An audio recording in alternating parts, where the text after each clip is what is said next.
नाही, आजची बैठक ही रुटीन बैठक होती। माझ्या सोबत पनवेलचे शहर अध्यक्ष महानगरपालिकेचे, मी स्वतः नवी मुंबईचा अध्यक्ष आणि दोघे आम्ही प्रवक्ते आहोत। त्यामुळे संघटना बांधणीच्या स्तरावरती साहेबांच्या काही सूचना होत्या, त्या संदर्भातली रुटीन बैठक साहेब वारंवार घेत असतात संघटना बांधणीची। तशीच बैठक आज सन्माननीय राजसाहेबांनी आज आम्हाला दोन्ही शहर अध्यक्षांना बोलवून घेतली। मुंबई महापालिकेसोबतच जसं नवी मुंबईच्या सगळ्याच महाराष्ट्रातल्या मला वाटतं 25, 26च्या 23च्या वर ज्या महानगरपालिका आहेत त्या सगळ्या तिथल्या निवडणुका राहिलेल्या आहेत, त्या अनुषंगाने आणि संघटना बांधणीच्या अनुषंगाने साहेबांच्या ज्या काही सूचना होत्या त्या संदर्भातली आज ही बैठक पार पडली।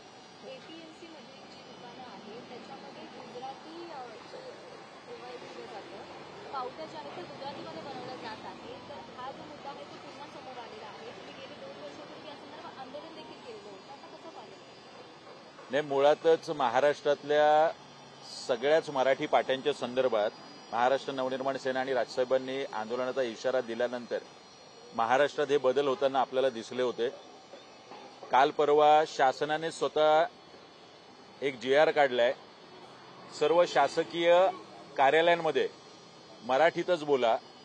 अशा वेळी कृषी उत्पन्न बाजार समिती मुंबई हा सुद्धा एक शासकीय सरकारचाच अंग आहे, मात्र तिथे असलेलं APMC मधलं जे नवी मुंबईत APMC आहे तिथे असलेलं दाना मार्केट असेल, मसाला मार्केट असेल, इथे मोठ्या प्रमाणात ग्राहकांना ज्या पावत्या दिल्या जातात त्या गुजराती भाषेत असतात।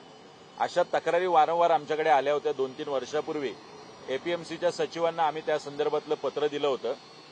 आता परत एकदा तो विषय उफाळून आलेला आहे। आमचं लवकरच शांततेचं आणि प्रेमाचं जे पत्र असतं मनसेचं ते अधिकाऱ्यांना जाईल। जर नाहीच ऐकलं तर त्या बिलांची होळी लवकरच मनसेच्या वतीने आम्ही करू।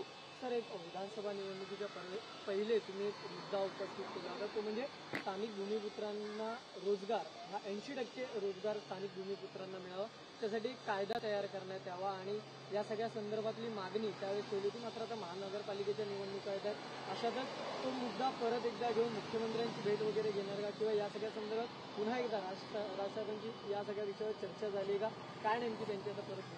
नाही, आम्ही मला वाटतं राजसाहेबांनी हा विषय वारंवार घेतलेला आहे की 80% जे काय शासकीय असेल, निमशासकीय असेल, खाजगी आस्थापना असतील, इथे 80% मराठी मुलांनाच नोकऱ्या मिळाल्या पाहिजेत। आणि या संदर्भात प्रत्येक शहरांमध्ये महाराष्ट्र नवनिर्माण सेनेची आंदोलनं चाललेली असतात। आमची निवेदनं त्या कंपन्यांना आम्ही देत असतो। राजसाहेबांच्या पातळीवरती सुद्धा तो विषय आम्ही कानावर घातलेला आहे। त्याचा कायदा करण्याच्या संदर्भात जसं कर्नाटक सरकारने कायदा केलेला आहे, आपल्याकडे अजून त्याचं शासनाचं परिपत्रक आहे, या संदर्भात सुद्धा चर्चा झाली आणि लवकरच राजसाहेबांच्या वतीने त्या संदर्भात पुढील कारवाई होईल।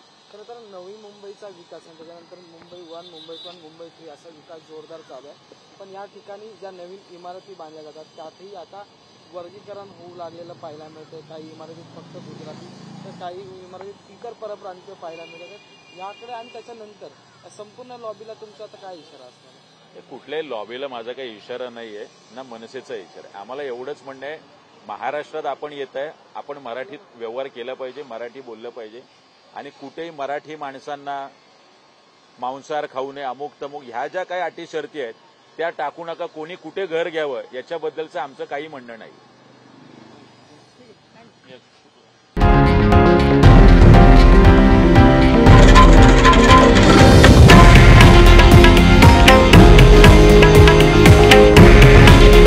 हे आहे देशातील नंबर 1 न्यूज नेटवर्क आणि आपण पाहत आहात TV9 मराठी।